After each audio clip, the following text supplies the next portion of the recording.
Mr. President, I also will not interpolate or make my own privileged speech today as requested by the Senate President. I reserve my right to make the proper interventions at the time that the Senate President and our other colleagues agree upon. But I just want to make this quick statement. Parang walang nangyari. Yan po ang statement ng ating butihing Senadora Risa Hontiveros. Siguro po para sa inyong mga wala dito. Pero para sa amin na nandito, napakaraming nangyari. Takot na takot po ako na kailangan ko na magpaalam sa mga anak ko.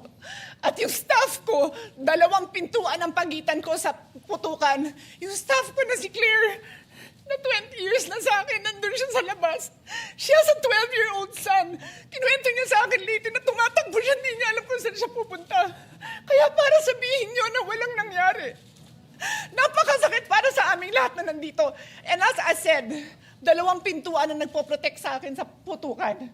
Pero yung media, yung Senate staff, yung hindi naman makauwi dahil sila ang security, sila ang elevator, women and boys natin, nandoon po sila. So dear colleagues, napakarami nang nangyari. And one more thing, wala ho akong sinisisi.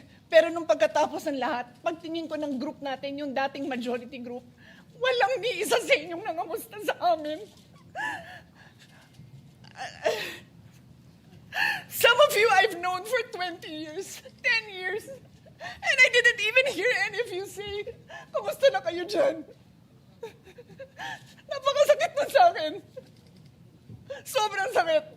So yun lang ang masasabi ko. Yes, I am very ready to share my story, to ask questions.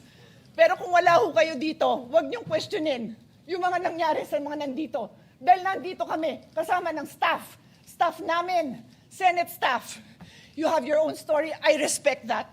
But please respect my own story. Thank you, Mr. President.